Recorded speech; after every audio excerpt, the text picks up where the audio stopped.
These threats include transnational organized criminality, illegal mining, extortion syndicates, kidnapping syndicates, the theft of economic infrastructure, money laundering, and terror financing as well. And yet, even in this extremely challenging environment, the South African Police Service continues to register successes in fighting crime in its various operations. We heard from the National Commissioner of Police, as he said, that they are beginning to see the incidence of criminality beginning to go down.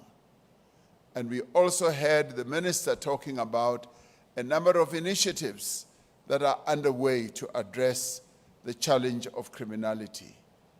We also heard how the Premier of Gauteng, having identified all those 450-something people, and how they are tackling the incidents of crime that are perpetrated by all these people. Now, to build on those successes, we need to restore public trust as well as faith in the police.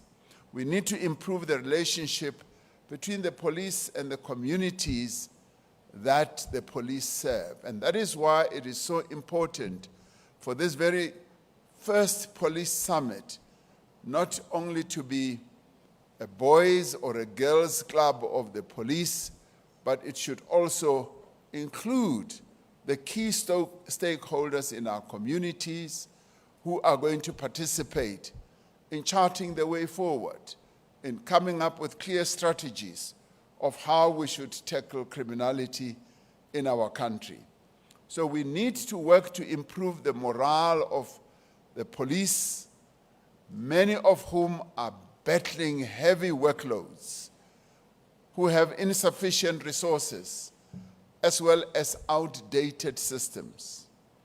Even as the South African police budget has increased over the past 10 years, we've often thought that it has been going down, and I tracked it last night, and I saw that over the past 10 years, yes, the police budget has improved and increased, often above inflation, save for 1 year when it dipped down.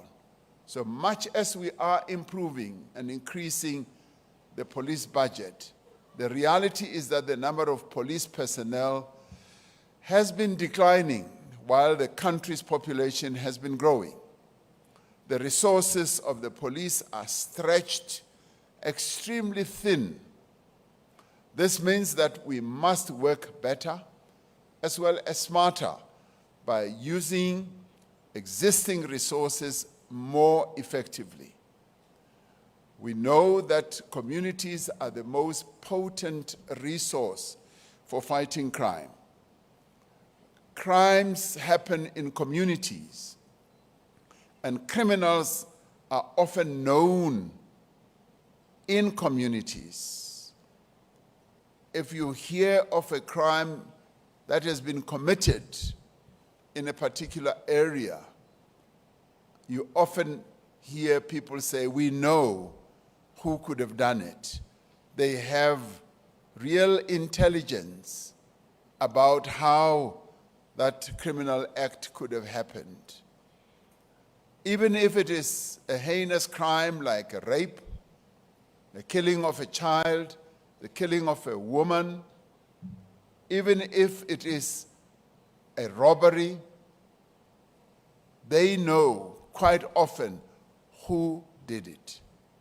From this summit, we need a clear plan on how to better involve our communities in crime prevention, as well as in crime detection, and on harnessing the potential of our CPFs in line with relevant legislation and regulations. Our citizens must be empowered to actively participate in crime prevention efforts through collaboration, through raising awareness and community-driven initiatives to create safer neighborhoods. Our people do care about their own safety, and quite often their own safety comes first in their lives. They are invested in ensuring that there should be safety in their environment. We need to harness this huge enthusiasm that they have, but we need to harness it as the police, as various other sectors of society, be it business, be it our trade unions, be it religious organizations, be it other community organizations. We need to harness that. But the police must be at the forefront as being willing to assist, to support, willing to act together. They must demonstrate compassion. They must demonstrate respect for our ordinary citizens. This can no longer be seen as an add-on. It is critical to an effective policing strategy. Forging these partnerships with other stakeholders, such as business and various other structures, is equally important. We have seen the value of the support of the private sector, whether it is by supporting CPFs, resourcing victim support centers, or donating equipment and services, even as the minister was saying, laying out a plan of where we would need engagement and support from the private sector. It is important that we should do that. We welcome the progress made through the partnership between government and business, which has focused on key interventions to strengthen our crime-fighting capabilities. We need to build on existing best practice and develop sustainable cooperation models that deliver measurable results. A holistic approach to policing should include deepening collaboration with other government departments as well, such as the Department of Social Development, such as the Department of Women, Children, and Young People.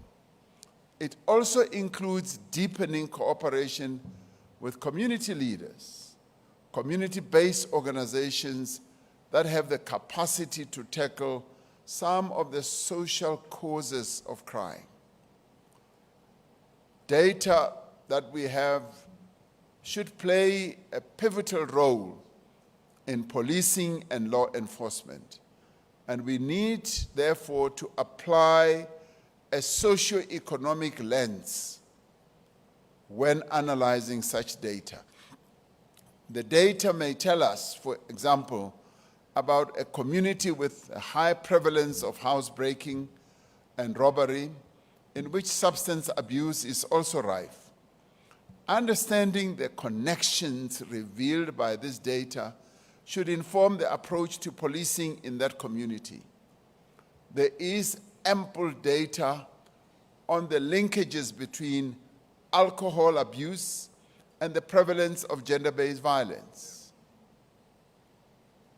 A holistic policing approach would, for example, need to involve working with local authorities to enforce municipal bylaws for establishments selling alcohol. I visited Johannesburg one evening and found that the JMPD was patrolling Premier throughout the city in the most impressive way. And I realized then that in order for us to have safe cities, we do need, yes, to deploy as many cars that you spoke about earlier.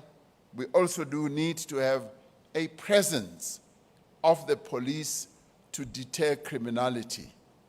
And it was quite late at night, and I found that there was no criminal activity because JMPD was in place, they were visible, they were there, and they were not threatening, they were just well positioned to make sure that, yes, criminality does not take place. And that is what we want to see.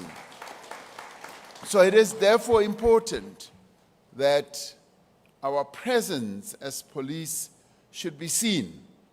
It should be visible. And I know that you need more and more numbers. And that is why in the past 2 State of the Nation address, we committed to increasing the number of police.